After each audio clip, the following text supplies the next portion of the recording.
when we've looked at money specifically, and we asked around, what's the number one emotion that you associate with money? You already know, fear, right? And so we can't disassociate this in the meaningful and lived experience for most people. Money is a deeply emotional, and that emotion is largely a negative one. And a negative emotion like fear, it does not lead you to sit down for a couple of hours in the evening and make really rational decisions. It is very much in the subconscious. If we try to address the uncertainty that we think we can see and think we can manage, we are on a road to nowhere. Meet over half of the working world. They are the machine that powers our society, from pouring your coffee and emptying your bins, through to caring for a relative or delivering your parcels. You may see them as essential or frontline workers, or you might not see them at all. The Invisible Worker podcast explores the financial landscape of Britain's most diligent workforce. We speak to experts in policy, inclusion, and research to understand their challenges and start to figure out how we can solve them. My name is Emily and I host the Invisible Worker podcast, brought to you by Stream, the world's leading financial wellbeing provider. On today's episode, we're talking about uncertainty. And it's a fact of life for all of us, but much more so for frontline workers. And I'm joined today by Sam Conniff, uncertainty expert, Yes. author, Thanks and pirate. All three. Welcome to the show. Thanks very much for having me. Sam, you are the creator of Uncertainty Experts. It is the world's most extensive behavioral study as to how we respond to uncertainty, and the best-selling author of Be More Pirate. I think I've undersold you. There's a long list of achievements, including rejecting an MBE. But I would love for you to talk to me about how you came to become an uncertainty expert, because I know it came out of a bit of a dark time for you. Yep. Yeah, and I didn't so much reject the MBE. My mom's still really upset about that. I just, because I was awarded it for the work I'd done with young people who were largely an underprivileged group for whom the history of the wording of a Medal of Empire, I just suggested that that could be reworded to a Medal of British Excellence, and then I'd be happy to take it. So it was more of a proposal. Waiting for a reply. Wait. Yeah. The Uncertainty Experts, I think, really marries up with the brilliant work that you're doing with this podcast, because in the midst of a really difficult time for me, but also a lot of other people, in the depths of COVID, I was seeking inspiration around leadership. Leadership has always been my interest. And when I say leadership, I mean small L leadership, the leadership that most of us need. Sometimes to get out of the house, sometimes to make the tough choices that we make, sometimes to have the discipline to save, to invest, to take a risk. The inner leadership. Just to run our lives well. Yeah. The most difficult one, leadership that happens inside you. And during that time, my personal circumstances really went out the window, and I had to apply for insolvency. And fortunately, I didn't have to go through the full process. That's quite unsettling, I can imagine. Yeah, I mean, I was doing it at the same time as having to apply for a job, they were both firsts for me. Yeah. I've been an entrepreneur, very luckily, all my life, even before I knew what being an entrepreneur meant. And so, it was deeply unsettling, and I wasn't fully aware of the psychological impact that debt has on you. And as a midlife man with 2 kids, having gone through a divorce, it eroded my sense of self.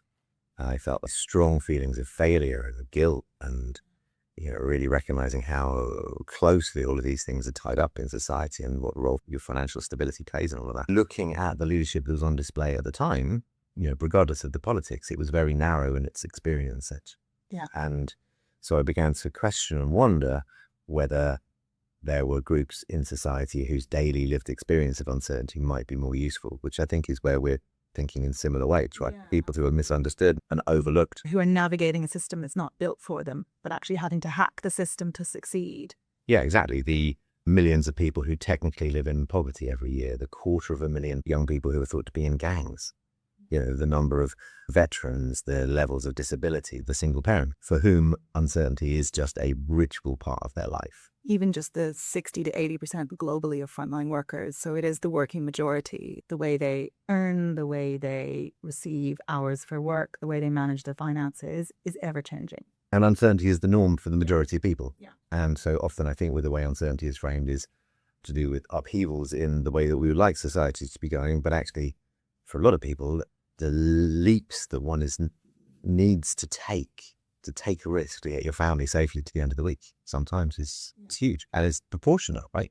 If you don't have the financial stability in the bank, and if you don't have the career security behind you, then small risks, being late, these things become huge. And so the uncertainty of disruption in your traffic, leads to a higher level of stress because you've got more riding on it. And it's not to make it about privilege or not, but it's about perspective. And so I saw this pretty deeply because in that time, clients and colleagues and contacts who knew me and they know my work about Be More Pirate, which is very much about being brave and stepping into change, were reaching out, and they were scared, like a lot of people were, but scared in relative terms because the stability of the world they knew was changing so dramatically. And I was doing quite a lot of volunteering because I had time on my hands. And the groups who were coming to me from my previous life were people whose background had been young people maybe excluded from school or had gone through the justice system or that had been refugees. And their response was discernibly different. Their level of humor, willing, perspective, Interesting. balance. And so I began to realize that, of course, there is a relationship with the amount of adversity that you faced in your life and their responsiveness at the time. So that was the genesis of the idea of Uncertainty Experts. So it is a project about science and uncertainty and complexity, but it's also a project about diversity.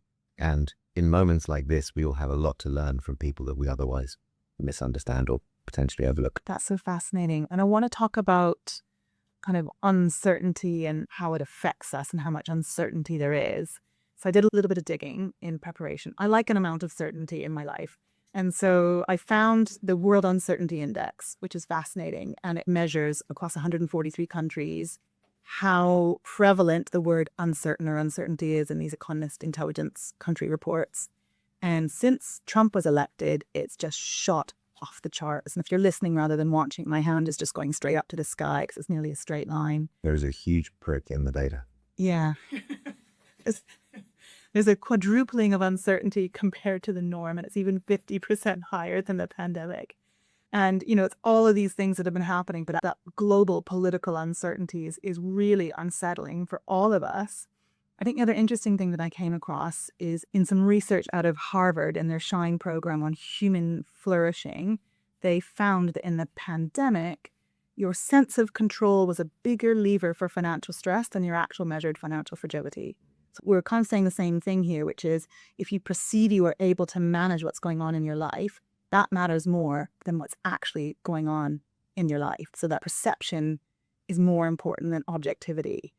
I'd love for you to talk to me a little bit more about what you've seen in your research and actually what uncertainty does to your brain, to your body, to your ability to cope. Yeah. All great questions. So I'll just work backwards through some things there. So the World Uncertainty Index I find fascinating. And yes, it's been measuring uncertainty since 2009, financial collapse. It increases it with huge variability year on year. 2016, first election of Trump and Brexit was the highest ever. And 2020s, of course. And the first quarter results this year, Through the roof. Through the roof. So when you look at the meta-analysis, it is the three combined factors of AI, which has now reached peak AI in this, if that's possible. Conflict, partly because we've now got multiple international conflicts and then Trump, but specifically Trump and tariffs. Yes. So that's why, previous presidents for the election of Trump. So there's huge factors there that are going on. And the report behind it was really interesting because in previous times, even with the pandemic, there was degrees of predictability. And with all three of these, there is unpredictability. Nobody knows what's going to happen as a result of that. But then leads to the next point. So we all like a sense of certainty. We like certainty so much, we will buy into false certainty. And the more uncertain the world feels, the more likely we are to. So there's a resurgence of retrospective commissioning.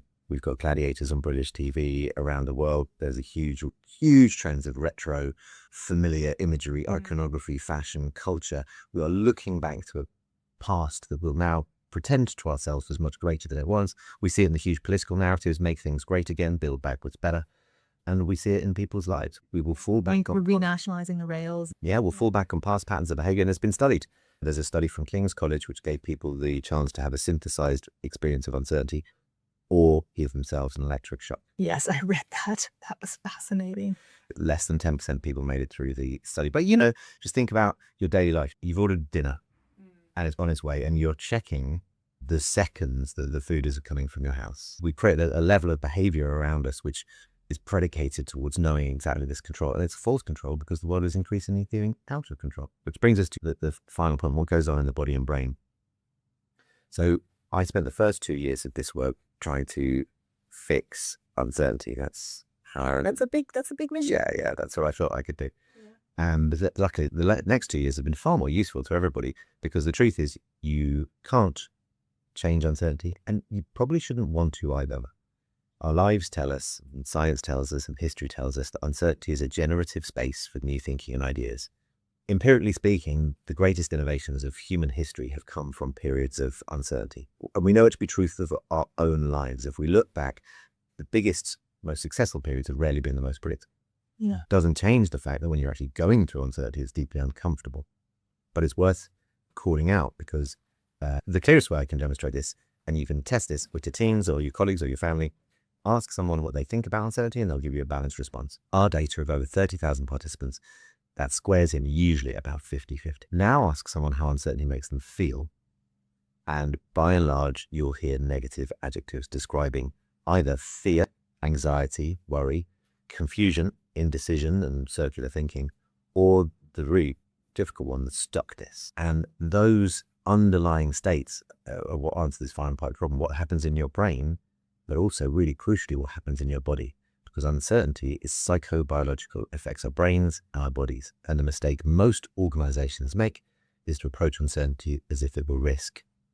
So if we think about uncertainty through risk models, there's a probability, we've got a Gantt chart, and here's my 3-point plan. Great, that will give us some false certainty, it will definitely be useful. But unless we also simultaneously appreciate that uncertainty is an emotion, and it's going to affect you in your stomach, and it's going to reduce your cognitive ability, and you might feel a bit sick, and those are the stages of sabotage where you want to stay in bed and play small. If your plan is too brave and your emotions are to play small, there might be incongruence between those two things. When we look at the data from EY or Harvard, wherever you turn to look to, increasingly the understanding is if you're going to navigate real uncertainty, you need to bring your brain and your body, your intelligence and your emotions. Okay, Sam, I want to zoom in on financial uncertainty and talk a little bit about specifically the lives of the working majority, kind of what's causing financial uncertainty for people. One of the first things is the workplace, and there's this idea that we've shifted the corporate risk onto individuals, right? So we've got the gig economy, we've got 0 hours contracts, we've got last minute scheduling for people. And although that is true, it's actually not a new phenomenon. We actually, for a really long time, people operated in a very gig-based way. Artisans would be paid piecemeal, and I'm going back hundreds of years. And it was actually only in the industrial era that people began getting used to this regular pattern of income and earning. So kind of a period of stability in the workplace has been present for a number of decades. But actually, the way people always used to earn and always used to access work was very kind of gig and piecemeal. Yeah. But it's certainly contributing to financial uncertainty. And what we see in the UK, in the US, and globally is that the weight of that uncertainty is borne by women and by younger workers. Yeah. Women are half the workforce, but they do the majority of the low-paid work. Here in the UK, they are nearly 3 times as likely to be in part-time work, and that's linked to caring responsibilities and other reasons. And in my day job at Stream, when we look at who is engaged in frontline work, we see we have 13 percentage points more younger workers than the ONS distribution of the workforce. Right. And we have 14 percentage points fewer older workers than the ONS data curve. So our curve is shifted to the left, if you're imagining that. And what we find is in these types of work, when you're talking about sectors like care, hospitality, retail, distribution, there's huge volatility. So we see around 4 in 10 people reporting that their hours change a lot, and that's at the behest of their employer. I just want to know what you have uncovered in terms of the financial uncertainty and how that affects people's ability to be performant at work or to live their best lives, or kind of what else have you seen in your research? So I think, a great question. So a couple of things from our data and then maybe some wider reflections. So we ask everybody who goes through the uncertainty experts, what are the key uncertainties keeping you awake at night? And we ask that specifically because we are looking at meta worry. So not the daily healthy worry that everybody has. But when you start worrying about your worries, that's when it becomes a negative contributor to mental health. And the same 4 things show up again and again. And regardless of culture, and we've run this all over the world, age and time of year, we thought, different times, different news stories, things might switch, but it doesn't. And they go in this order: career or work, followed by money, followed by relationships, followed by health. Those 4 things remain the key uncertainties. It's backwards. It's an interesting journey, because also they're all interwoven. They very much come together. And yes, they do sink backwards, don't they? And what happens after the uncertainty experts is the 4 stay the same. Okay. There's a more even distribution across them, whereas in the first, it's sort of quite a cheese wedge going down. But the really interesting thing is we ask, so what are the main uncertainties that you face? It's these 4. And what's the opportunity in that uncertainty for you? Before people go through the intervention, they'll talk about the opportunity at work is more worry and stress and feeling diminished. I need to get out of here. The opportunity in money is to try and get out of debt, or like to try and find a healthier place, but to fit the fear that I've got around this, to reduce anxiety. And it goes down the list. Afterwards, it's the same 4 uncertainties, but now you ask that second question, what's the opportunity? And it changes dramatically, because there is, as you alluded to in the first question, a greater sense of inner control. I am less thrown by the emotions of this than I was previously. And that broadly, again, speaks to the key finding of our work. When we've looked at money specifically, and we ask around what's the number one emotion that you associate with money? You already know, fear. Right? And so we can't disassociate this in the meaningful and lived experience for most people. It's very common to talk about money in very cold and to expect people to make rational decisions, but they don't. For most people, money is a deeply emotional, and that emotion is largely a negative one. And a negative emotion like fear, it does not lead you to sit down for a couple of hours in the evening and make really rational decisions. It is very much in the subconscious. If we try to address the uncertainty that we think we can see and think we can manage, we are on a road to nowhere. So the other aspect that uncertainty triggers in human beings is what's known as safety behaviors. So safety behavior is a short-term fake safe. So the world seems very uncertain right now. What can I do to grab a false sense of control? And the most common safety behaviors are, for many people, grabbing some alcohol. At the end of the day, that makes me feel a bit more in control. Doom scrolling is another really good example. I've got a device, my brain's occupied. Starting fights is a really common one, because at least I understand what to do in this scenario. Spending was really high up the list as well. All of a sudden, I found myself, because I'm in control, it makes me have a sense of power. I feel like I'm in control of this moment and money. So what we're talking about is having adverse or maladaptive responses to the uncertainty that we face that actually make the conditions that we're in worse. And so the approach we've taken, we start by teaching emotional regulation. So how do you recognize the fact that your body's dysregulated and there's fear associated with this conversation about money? The envelope that's come through the door. Yeah. What do you do when you respond to that? Becoming aware of it as an emotion and checking yourself. Do you then return to a safety behavior? Or can we begin to, through the process of emotional clarity and regulation, move to the next stage, which is about thought patterns and processes? Now, what would you replace that with? In our experience, if you don't begin there, you don't have a chance to circumnavigate the actual behaviors, because most of us aren't in control of those behaviors. We all think, because we're so smart as human beings, we think we can think our way through uncertainty. But if we don't appreciate that it causes these emotions that will lead to maladaptive responses, we're caught in a bit of a loop, and we'll start to blame it on fate and society and algorithms and whatever else. But the underlying response is so deeply held in us. All fear-based, threat-based responses are. So we start there, and that might be a useful thing to consider. Yes, we need greater clarity in our conversations, and we need better and more transparent products. And of course, we need training and tools and accessibility to them. But unless we address the fact that for most people, this is a really negative emotional state, then we won't give them some of the foundations that are needed to spend more time in that space and in those difficult conversations. That's so interesting. And one of the things I see, again, in my day job at streaming is actually a lot of the work that we do is changing that relationship people have with money, because we're helping them see not just the bills and the negatives and the stress, but what are you earning? What are you earning so far? And what is that going to look like? And how is that going to feel for you come payday? And suddenly it's this real change for people where previously they may have ignored their money because money was stressful and not very pleasant. But seeing your work convert into pounds or dollars or euros and seeing that accrue is incredibly exciting, and it's a positive emotion. And then that converts into really interesting behavior change, like people talking about and sleeping better, feeling more in control, spending less, saving more. Yeah. Because there's that interesting engagement with money. And we also see that money really occupies a lot of headspace. And I know this to be true. I had my own pandemic experience of my startup failing and my husband being made redundant, and suddenly looking around and going, I've got 2 young kids in nursery and a mortgage and a dog. Yeah. What am I going to do? And how stressed that made me and how much mental space it occupied, to the point where a tiny mistake happened. I was trying to renew my broadband. They gave me a massive discount. Somebody keyed it in wrong, and rather than giving me the discount, they upgraded me to like the super deluxe XL package, £150 a month type thing. And I absolutely lost it. I had no control, and I was shouting and sobbing and swearing and really like not in a good shape. And it wasn't high stakes for me. We were okay. We had some savings, but it was so impactful. And my husband was sort of scooping me off, go around, I'll sort this out. Yeah. Because it just felt like the end of the world for me, this tiny little mistake that had happened. I'm sorry that you had that experience. And, it's really important not to let those very difficult times that our memory really wants to consign to the depths of the back of our brains, because there was an opportunity to learn so much in that. I think it is the experience that we're all getting our heads around. It's the common thread behind so many of the challenges we face. Uncertainty is the number one driver of anxiety disorder.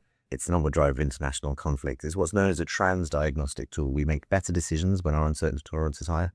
We have higher levels of empathy because we can handle other people. Why it's so interesting is money has this defining role in helping us understand who we are, for good or for bad. And when it's destabilized, it is a type of uncertainty that undermines our sense of identity. But when your identity is thrown into uncertainty, it's a wonder really that there's not more of a wraparound between the psychology. I mean, I've read a few interesting books that helped me a great deal through that period that were to do with the psychology of money. But part of what was surprising about them was how unusual that story is. And that very often, or certainly in my upbringing, there was very little in terms of the education, both societal and subconscious and emotional, about what can happen if it's just delivered to you in a practical sense. You can often feel like you're failing before you've even begun. Yeah. And yet it's measured again and again and again and again, and through your work, but also through other work. So you have the Harvard Flourishing Index, and there's 5 domains of flourishing. They look at happiness and life satisfaction, physical, mental health, meaning and purpose, character and virtue, and close social relationships. But they're underpinned by financial and material security. If you don't have financial and material security, you cannot be flourishing. Those 5 don't come through for you. The Aspen Institute in the US has looked at the income volatility and how it disrupts household consumption. It leads to late bills, increased risk of food insecurity, utility disruptions, housing instability. The tiniest thing can throw people off. And even this concept I've looked at a lot around scarcity mindset, kind of the cognitive cost of worrying about money that costs you in terms of available IQ, so that the measured amounts in field and lab range between 10 and 13 IQ points, which can be an entire IQ category, but also your executive functions. And when money is preoccupying you, you are unable to make good decisions. It's those sort of behaviors you described earlier, where you make the in-the-moment choice to alleviate the pain, which often makes your problem worse. So you are snappier, you are more impulsive, you buy something you can't afford, you shout at your kids, or you shout at a customer, or whatever it is. And it's even been shown recently, some research on truck drivers in the US, those who are financially stressed have 50% more avoidable crashes. Like it's amazing the role of this financial, I suppose, fragility, but also uncertainty. Because coming back to that earlier point we spoke about, again, in the pandemic, it was the sense of control, not your actual situation. So your perception of what you could do about it. And so when you're speaking about kind of the emotions and the tools and the managing, everybody listening out here, what can they actually do to rewrite that narrative, even if the circumstances are difficult? The first uncertainty experts that I interviewed who really gave me tools that I continue to use was a woman called Morgan Godwin. She was born in Portland, Oregon. And by the time she was in her early 20s, her recreational drug use had used to pretty problematic drug use. Through disability and accident, she wasn't able to work, and her mother had gone through severe financial difficulties that had led to her being in prison. I mean, the challenges this young woman had faced. Yeah, she started in a very ordinary middle-class upbringing, and she ended up in prison after the death of her best friend that she was held responsible for because they'd been misusing drugs together. And with a high level of anxiety, she had to navigate this. She was in a high security prison. And she really took this point about what can you control on the inside. Yeah. And she started structuring her day in 15-minute episodes, which is, meticulous. She had a half-hour window to watch TV. So Family Guy went in at 4:45. She's allowed certain access to email. So these are the 3 emails that I'm going to write. What these 15-minute structures, and then what she'd do is then tick those off. And gradually over the course of the day, she would begin to feel a sense of control.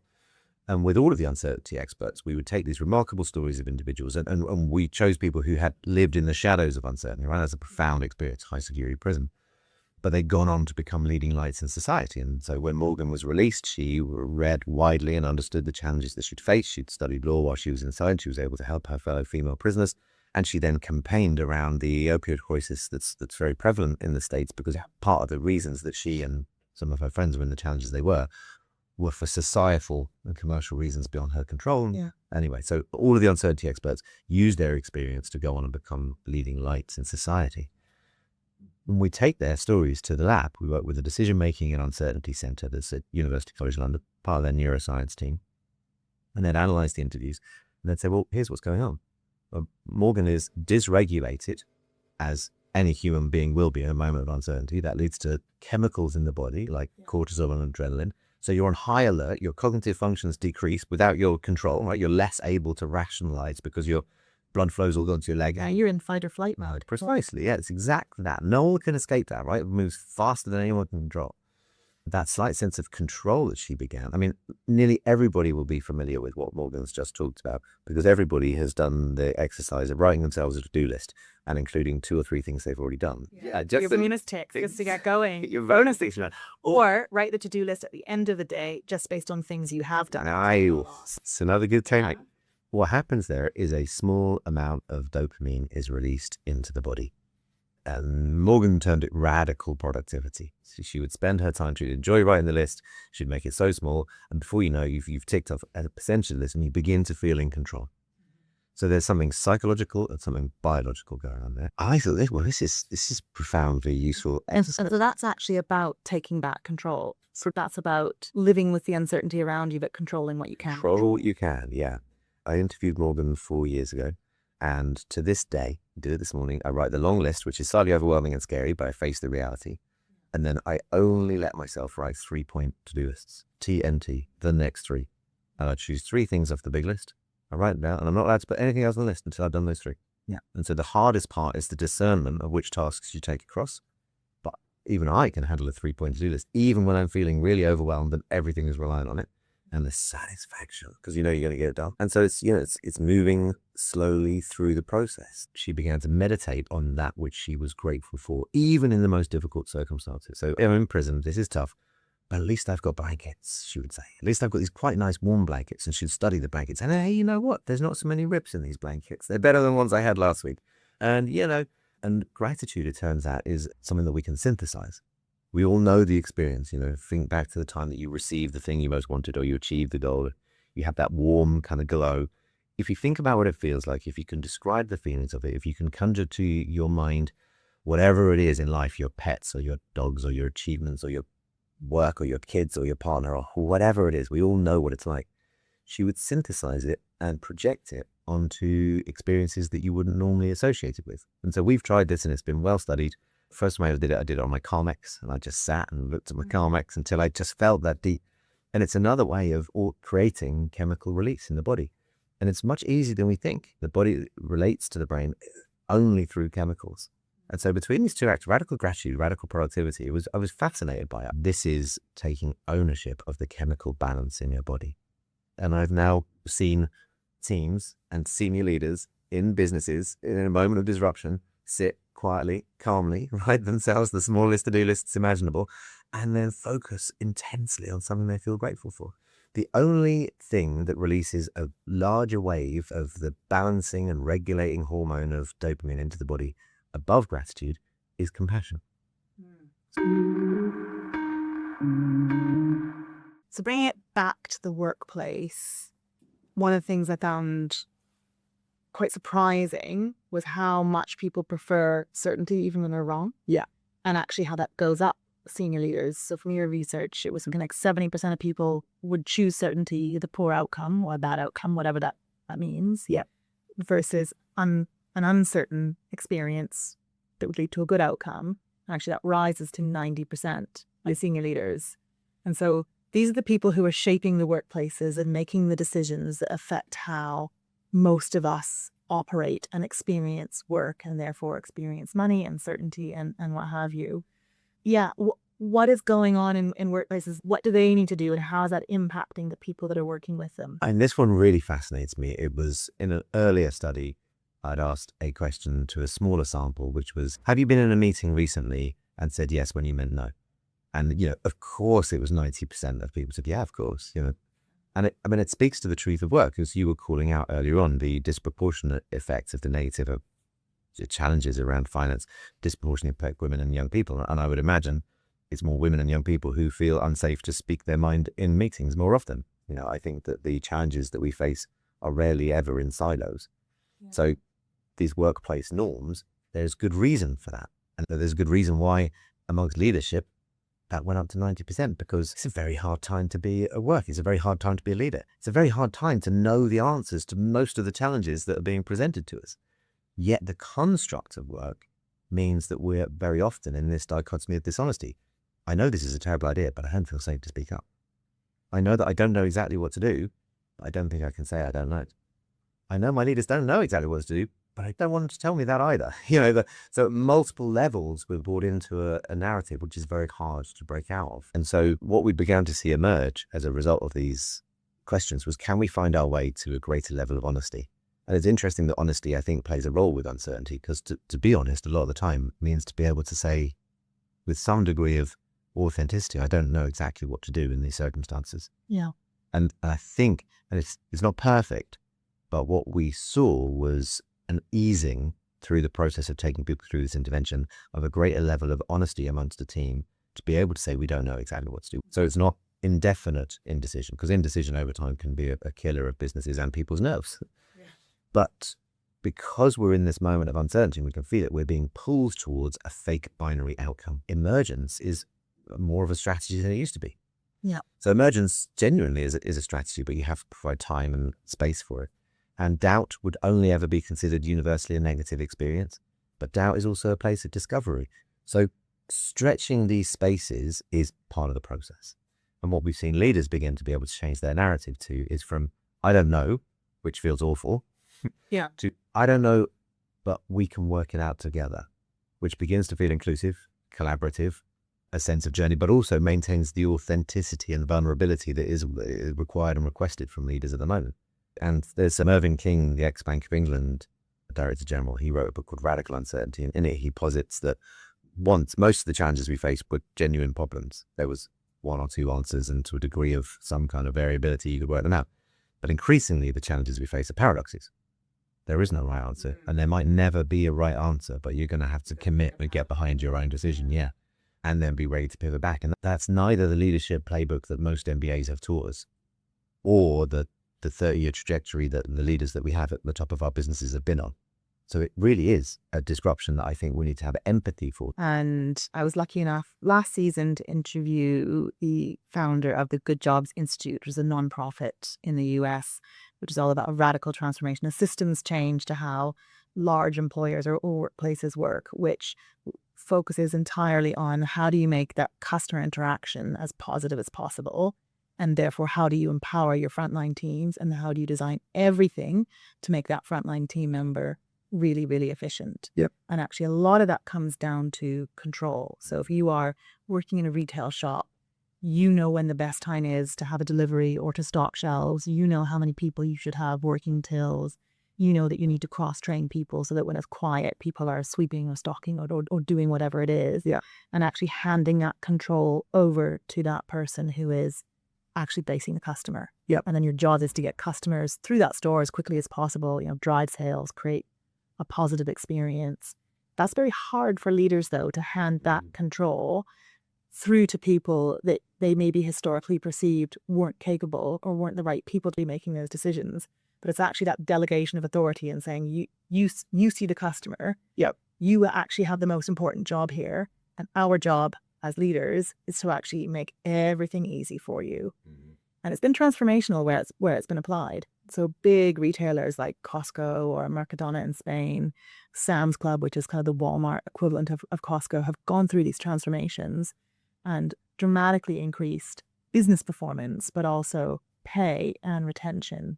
So in providing control, they've really reduced that uncertainty. There's always uncertainty when you're dealing with customers, with people. I just think that's really fascinating and curious as to your reflections on that. This takes me to my work in being a pirate. I wrote Be More Pirate at the end of 15 years of this award-winning trajectory of running a social enterprise and helping, in inverted commas, young people, only to realize that 15 years later, the experience of young people in the UK and around the world seemed to be worse. So your 15 years of helping had not gone in the direction you'd hoped. Oh, God, yeah. And again, there's my arrogance thinking it's all down to me. But also the world of change becomes so institutionalized. And that's a well-trodden path for some charitable organizations. They end up needing to exist to maintain their funding rather than to put the problem out of business in the first place. Put themselves out of business. Precisely, yeah. If all the conversations we were discussing around finances were successful, then you wouldn't need stream. And so how do we set out to really annihilate a problem? I think it comes up here. So I would observe in the work that we've done that we were often called in to create change, but there was never really the chance of meaningful change. And good ideas for changing organizations and distributing power and would run aground. And there was such a degree of skepticism as to whether change was ever going to work, whether change was ever going to move off the post-it notes that were being written on the walls, would ever go anywhere. And typically such good ideas would go and be sent to their death in an email thread or a PowerPoint chat. And so I became quite convinced that a little bit of rebellion, a little bit of mutiny, a little bit of rule breaking became not an irresponsible thing to do as we'd normally associate, but a responsible thing to do if you were going to really meaningfully bring about change. And I started going to play around with this idea. And it goes to the dichotomy of dishonesty that often sits outside of work. The boxes that we tick on mortgage applications, the boxes we do or don't tick on health applications. There is our reality and lived experience. And then there's what we know we have to say to get by. And we kind of all know that we're locked into that world together. And so very often, if you really want to get something done in a large organization, you need to know the people who know how to navigate. And again, that is often a privileged place because certain people know how to get away with it or certain people can get away with it. And if you're the wrong age, the wrong color, the wrong gender, for that organization, it's going to become harder and more problematic and more frightening to do so. But you observe it and we all see it around us. So I began to think about pulling on that lever. And I started to call it professional rule breaking. What's a framework for challenging the rule that's in front of me? Is this the thing that's actually getting in the way? Or is there a chance to change this in a meaningful and purposeful way? And thus pirates became my metaphor for doing it. And the reason of telling you this long background is the word I would use is not control, it's agency. Make sure next time you know that you definitely want to challenge something, you don't diminish yourself, that you find a way to challenge it. It's all rules. Then see how it feels. Everybody worries that they're going to be seen as the weirdo for asking whether that's really the budget. Or is that timeline made up? And then you leave the meeting and it turns out you're the hero because you're the one that asked the question that was on everyone's mind. And identifying the rules, and by rules, very often, I'm not talking about the regulations that are there to save lives, the cultural norms, the barriers, the bad habits that were there because that's the way it's always been done. When you start to challenge those, you feel a sense of purchase on your environment, a sense of agency to navigate and move your way through the world. So it is control. But I like the word agency because it talks about a personal accountability and a degree of power and motivation, momentum that comes with it. And when you find that, we get in touch with why we've come to work in the first place, why we got out of bed in the first place. And it has a degree of variability and adventure to it that just control might not have, as I would think about it. And what happens then is Be More Pirate became a real surprise success. Why do we want our companies to turn into pirates? That sounds pretty chaotic. And very often the word I'll get from leaders who've worked with me on this sense is, I don't know what to do with all the time that I've got back. And there's not a queue of people at my desk. My inbox isn't full of requests because it turned out, and I had to write an entire second book to try and understand why Be More Pirate had been so successful. And it took me about 100 interviews to suddenly realize pirate just became a proxy for permission. And how many leaders have said, I'll give you permission to do what you want. If you had a magic wand, go forth and do it. Most leaders genuinely want their teams to have agency and a sense of control. They genuinely mean it. But most teams don't believe it. And so it's almost like a transference issue. Yeah, sure, you said that. And so to try and communicate with as much honesty as is intended from leaders to their teams about what level of agency or control they would like them to have if you can increase the bandwidth of that honesty, of that communication, really meaningful things happen. And yet so many companies are designed where you do need that permission. An example from my past, I had a job as a receptionist at a health club when I first moved to London 22 years ago. And I could answer the call, but the calls were blocked from outbound calls. So if I couldn't solve someone's problem on the phone, I could not phone them back. I had to go and get a manager to make a call because they didn't trust the front desk team to not be on the phone taking the piss, basically.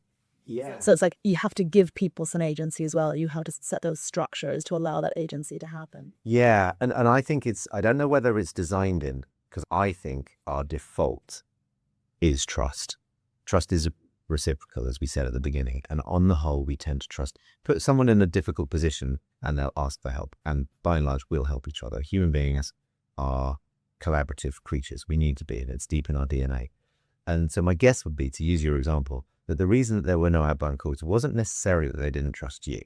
The decision was made at some point within the processes of a business. So there was a receptionist and she was calling everybody. Or he was calling everybody. And so we put a cap on the phones. Now that was a bad process, and that was a rule that needed to be updated, because those things then, so we end up, not just the limiting factor are designed into the company, the culture and the process, these are living things. And unless they're pruned and regularly challenged, they become the way that we work. Yeah, we end up designing for the outlier. Precisely, yeah. And the best dichotomy of this, I think, I perceive, is World Skills Council defined creativity as the most important skills for the 2020s. And no one really disagreed with that. Perhaps like AI-based skills, but above that, right, our capacity for creative thought. Yeah. But who's ever worked anywhere that truly, no matter what words are written on the walls, no matter how many times you've heard the word creativity as a value of this organization, looks around and doesn't believe that the way to get ahead is through conformity. So of course it's been said, and I buy into it, and I even like my boss. And I think they believe in creativity, but if I want to get a promotion or I want to get a pay rise, conformity is how we do that. And that's unspoken. And part of that story comes from within. So it's unfairly projected because it's our fears. And so we project it around us. Of course, they don't want us to do that, but they do want us to do that.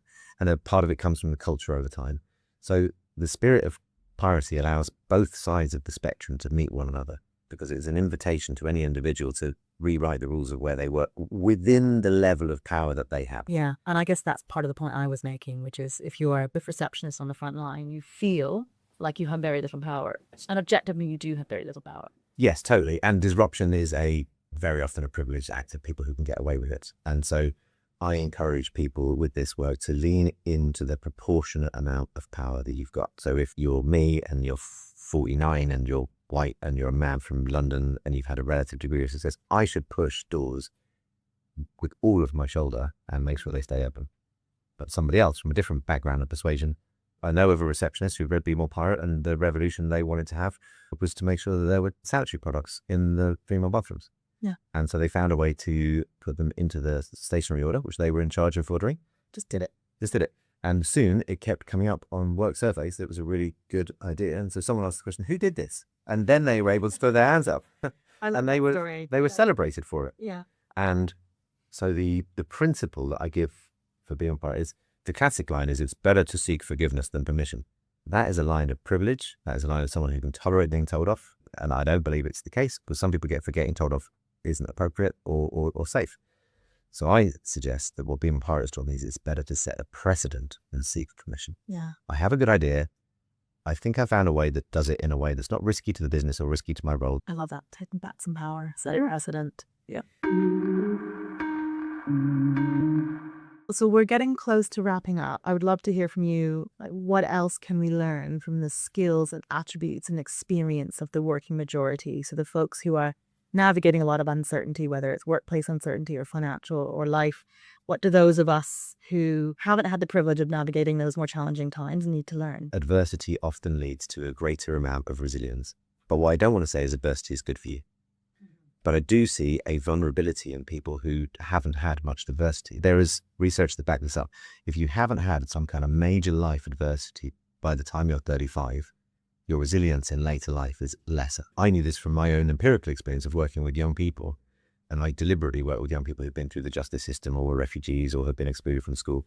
I do not want to suggest that those experiences were therefore beneficial to them, because they were disproportionately affected by a very prejudicial system, and they were by and large usually from the same social groups and the same cultural groups and the same racial background, and society is so unfair. But I've also lived and worked with those groups long enough to know that there is a level of correlation between the adversity that you faced and your ability to then respond to it.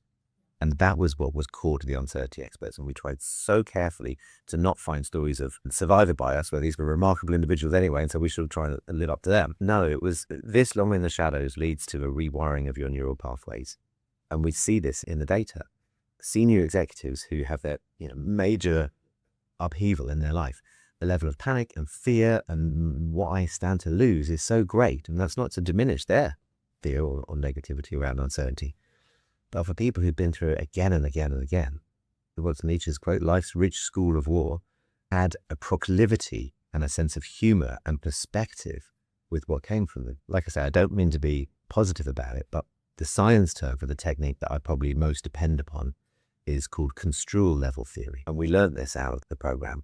Construal level theory, by and large, is a matter of being able to take a perspective in the short and long term, the big and small picture at once.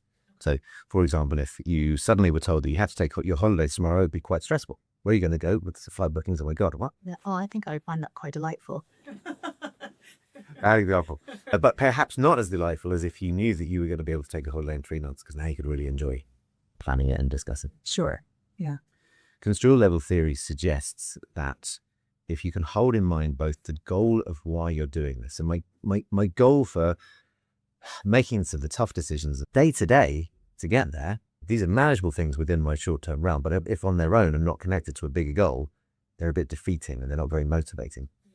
So the kind of the high-level metaphor would be climbing a mountain, right? You need to know that my goal is to have a picture of me at the top of the mountain, and forever I can say I climbed this mountain.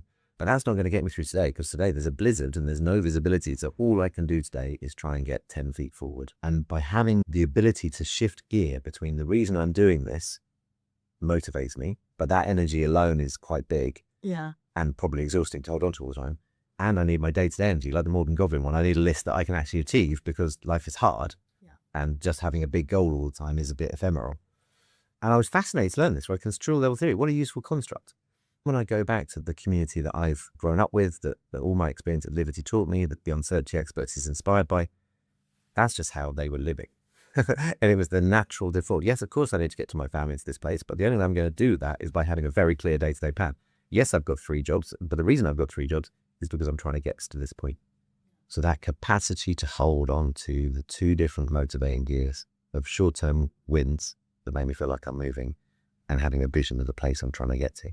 That seemed like a more default mindset in the audience that I found so much inspiration from when my life fell apart. But like I say, I think all too often are overlooked, but actually their lived experience on a day-to-day basis of uncertainty should not be written on. Yeah, I agree. And we find that in other research as well. What we find is this pattern, people who are higher paid just persistently underestimate financial savvy and capability and even flourishing of people who are lower paid. Yeah. And yes, there is a gap, but the gap is not what people think it is. Yeah. And then if you think that gap is quite big, you start to solve it in the wrong way. So you think actually, well, they need more capability, or they need tooling or support or inclusion or whatever the answer is. So I think it's about, to use a cliche, just be able to walk a mile in people's shoes and understand what they're capable of, and seeing that capability and then thinking, well, how do we harness that? Both for their good, but for maybe corporate good, or just to be better, learn better. I'm going to ask you one final question, which I always ask everybody on the Invisible Worker podcast. This is really about exploring the financial lives of the working majority and exposing them.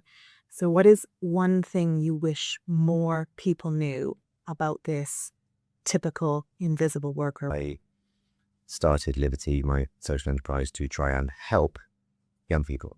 And the young people that we have will certainly sit within the demographic we're talking about, the majority workers. And over the 10 or 15 years that I'm around that, I've never learned more from a group of people in my entire life.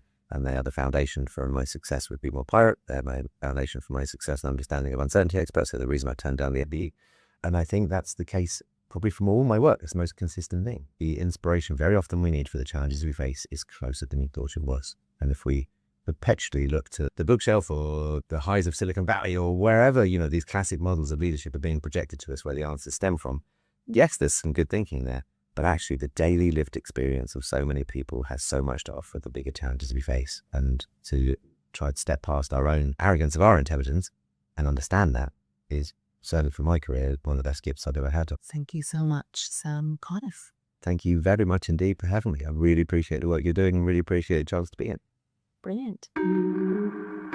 Before you go, make sure you stay in touch. Please subscribe to the Invisible Worker podcast on Apple Podcasts, Spotify, or wherever you go to listen. That way you can follow along as we release new episodes. Thanks again, and see you soon.